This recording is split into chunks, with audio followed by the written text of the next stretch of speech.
Hi guys, today we're talking about the Louis Vuitton Artsy. Start with the dimensions. 16.5 wide, 8 3/4 inch depth. The height is 12 inches.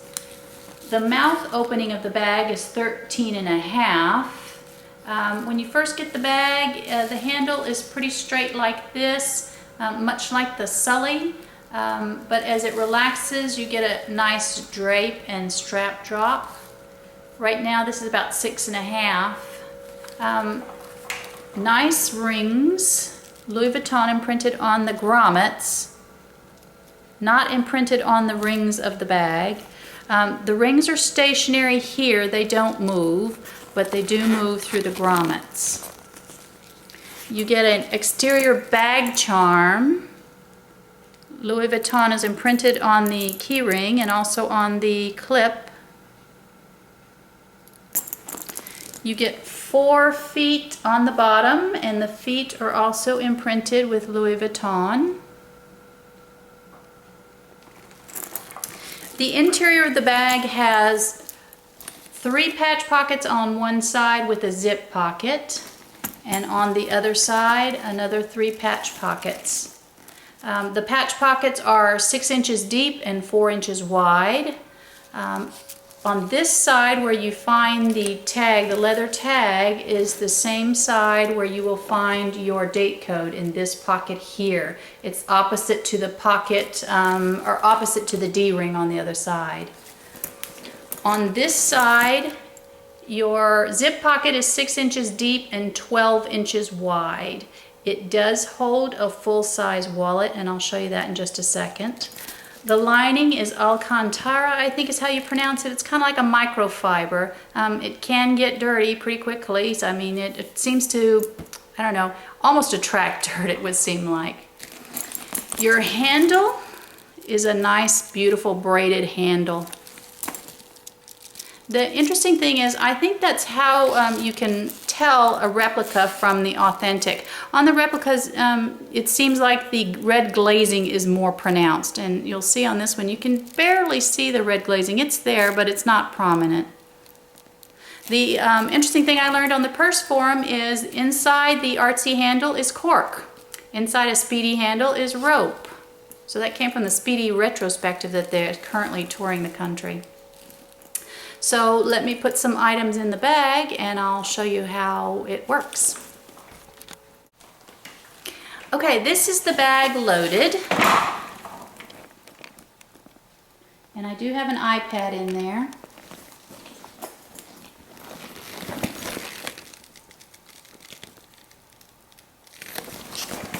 And model it while it's full of stuff. And you can see it kind of changes the appearance with items inside. I'm 5'4". The more stuff you put in the patch pockets, the more it kind of changes the shape of the bag. When you have the bag on your shoulder, you cannot reach inside and get anything out of it, with the exception of if you put something in this patch pocket on this side, you could reach in, provided it was something kind of flat and easy to reach, like an iPhone or maybe something, checkbook. I find that you have to bring your bag down a little bit, but even then it's hard to reach items inside, and that's because the weight of the bag, when you're holding it like this, the mouth tends to close up. You really have to set the bag on something to support it to allow the bag to relax and the mouth to open up, so then you can reach in and take items out. You'll see that it comes up quite close underneath your arm here. Some people have talked about folding this top part over. I don't know. I don't do that.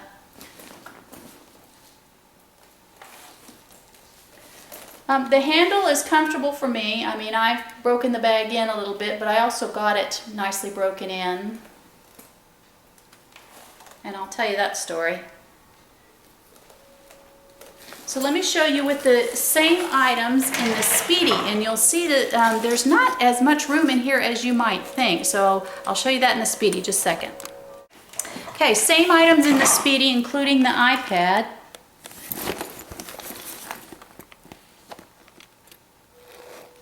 So you can see that the Artsy, although it looks quite large on the exterior, is really not as large on the interior. You lose about some inches on the interior of the Artsy. On the exterior, the width is 16.5 and the depth is 8 3/4. But if you measure the inside, the interior width is 16, so at least a half an inch, maybe a little more, and the width is 6.5. Now part of it is because these folds go in, so you lose that part of the bag, the dimensions, because the lining goes up against these folds. So that's where you lose some of it. So I heard on the purse forum two things. One is the USA bags, Artsy bags, from here forward will all come with a cloth tag, and it looks like the tag that you get in clothing. It says made in USA, of imported material, and it's located here on the side where the D-ring is, right about there. So every time you open the bag, you'll see that cloth tag sticking right there.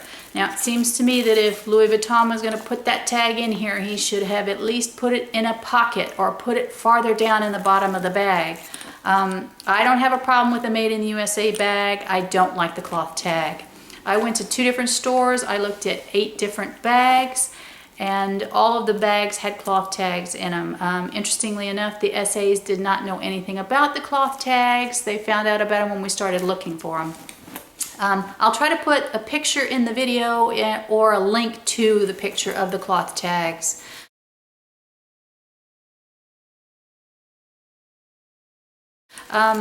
When I was walking out of the store after I'd looked at all the bags, I saw this bag on the top shelf of the display, and I asked the SA to get it down, and it was a Made in Spain bag. So no cloth tag, Made in Spain. The other thing that I found out through the purse forum is problems with cracking on the bag, on the canvas part of the bag here. And apparently the purse forum member, she had her bag replaced by Louis Vuitton. It was cracked on both sides, and Louis Vuitton said it's because she carries the bag like this. It's right underneath the armpit, and deodorant causes the bag, the canvas to crack. Now they did replace her bag, but they told her it would happen again if she continued to carry the bag that way. They're saying that the bag is not meant to be a shoulder bag, it's meant to be an arm or top handle bag. I can't see carrying this bag like this for very long because it can get very heavy. So I don't know. I continue to carry mine. I don't know. I probably will be conscious of when I am carrying this bag to wear, something with a sleeve so that the deodorant doesn't affect that. Overall, it's a great bag. I like it a lot. I'm glad that I have it. I actually got it a little sooner than I had anticipated. It was slated for later this year, but I'm glad I have it. Because I did get this, the display model, it already had a nice drape to the handle, so I had decreased break-in time. A lot of members report, purse forum members report, it takes a little bit of break-in. So when you get the bag, it's like this. Put some items inside. I put a 4-pound bag of pinto beans in it and then hung it on a doorknob just to kind of extra train it. But it already had a nice little drape like this when I bought it because it was the display model, and it had a nice little patina to it too. So I consider fortunate because A, I didn't get the cloth tag, and B, I got a bag that was pretty much broken in. So I like it a lot. It's a great bag. It's a contemporary bag. Well worth it. So leave your comments below. Talk to you later. Have a great day.